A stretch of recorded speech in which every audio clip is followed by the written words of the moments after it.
पिछले वीडियो में हम लोगों ने देखा कि जब किसी सेंटेंस में इज आर एम में से कोई एक यूज हुआ है एज अ हेल्पिंग वर्ब और उसके बाद वर्ब का चौथा फॉर्म यानी कि वर्ब का आईएनजी वाला फॉर्म यूज हुआ है, तो उससे पता चलता है कि कोई कार्य वर्तमान में जारी है।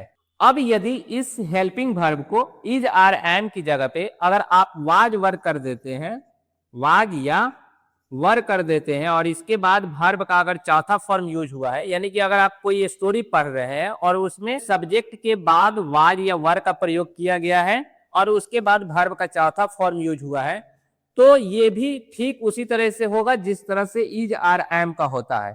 बस फर्क इतना है कि ये is are am plus verb का चौथा फॉर्म प्रेजेंट में किसी कार्य के जारी होने की बात करता है और वाज और वर जो होता है वो पास्ट में किसी पार्टिकुलर समय में कार्य के जारी होने की बात करता है। यानी कि अगर आप कोई स्टोरी पढ़ रहे हैं तो उस स्टोरी में पास्ट के किसी पार्टिकुलर समय पे कोई घटना, कोई एक्शन, कोई काम हो रहा था। जैसे कि इस सेंटेंस में देखिए, जो कि पिछले वाले सेंटेंस का ही एग्जाम्पल है, बस हमने इज की जगह पे वाज का प्रयोग किया है क्योंकि वाज जो है वो सिंगुलर सब्जेक्ट के लिए यूज किया जाता है। ही हमारा सिंगुलर है, सिंगुलर सब्जेक्ट है, तो इसके साथ हमने वाज का प्रयोग किया है और वी जो है वो प्लूरल सब्जेक्ट है, इसके साथ हमने वर का प्रयोग किया है।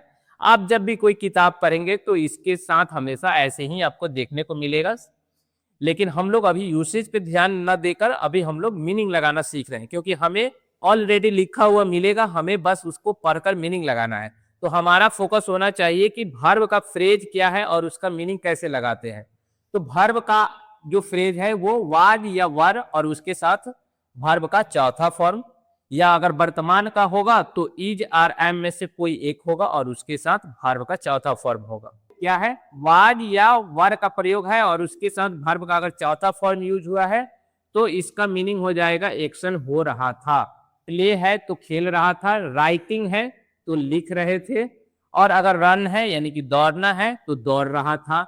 ये रहा था, रही थी, रहे थे इत्यादि आप सब्जेक्ट के हिसाब से लगा सकते हैं। अब हम लोगों ने प्रेजेंट के कार्य के जारी होने की स्थिति को देख लिया। अगर किसी सेंटेंस में इज आर एम और जी4 का यूज हुआ है तो पता चलेगा कि वर्तमान में कोई कार्य जारी है। ठीक उसी तरीका से हम लोगों ने पास्ट का भी देख लिया कि वाज, वर और भी4 का अगर सेंटेंस में यूज हुआ है तो उससे पता चलेगा कि पास्ट में किसी पर्टिकुलर समय पे कोई कार्य जारी था।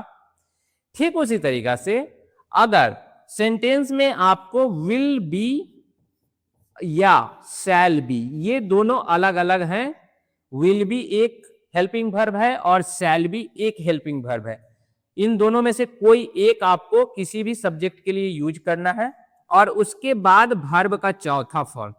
यदि किसी सेंटेंस में आपको विल बी या शैल बी के साथ वर्ब का चौथा फॉर्म दिखाई दे, ध्यान रखें विल बी या शैल बी दोनों में से कोई भी एक यूज होगा और उसके बाद वर्ब का चौथा फॉर्म होगा। अगर ऐसा सेंटेंस स्ट्रक्चर आपको दिखाई दे तो समझ जाइए कि ये सेंटेंस का मीनिंग आपको भविष्य में लगाना है और भविष्य में कार्य के जारी होने को बताना है। भविष्य में कार्य के जारी होने को बताने के लिए हमको कैसे बताना होगा? हम लोग लिख रहे थे के जगह पे हो जाएगा हम लोग लिख रहे होंगे, ठीक है। और यहां पे वर के जगह पे क्या हो जाएगा? Shall be.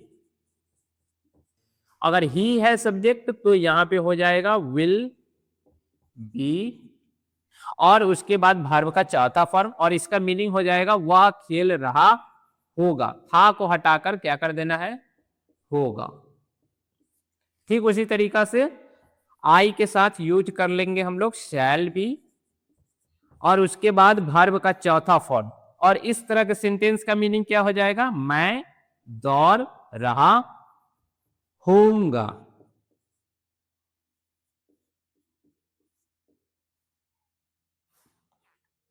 बहुत ही इजी है ये तीनों तरह का सेंटेंस स्ट्रक्चर, तीनों को एक साथ आपको ध्यान में रखना है। एक बार और इसको प्रिसाइजली समझ लीजिए क्या है ये तीनों तरह के सेंटेंस स्ट्रक्चर जिसमें V4 का यूज हुआ है और उसके साथ हेल्पिंग वर्ब का यूज हुआ है वर्तमान में इज आर एम और पास्ट में वाज या वर या फ्यूचर में विल या शैल बी। यानी कि ये प्रेजेंट को दिखाएगा, ये पास्ट को दिखाएगा, ये फ्यूचर को दिखाएगा, लेकिन तीनों ही वर्क इन प्रोग्रेस दिखाते हैं। आज आप लोगों ने तीनों ही तरह के सेंटेंस स्ट्रक्चर को सीख लिया है। आगे के सेंटेंस स्ट्रक्चर में हम लोग सीखेंगे कि हैव और हैज के साथ अगर वर्ब का तीसरा फॉर्म यूज हुआ है तो इसका मीनिंग कैसे लगाते हैं।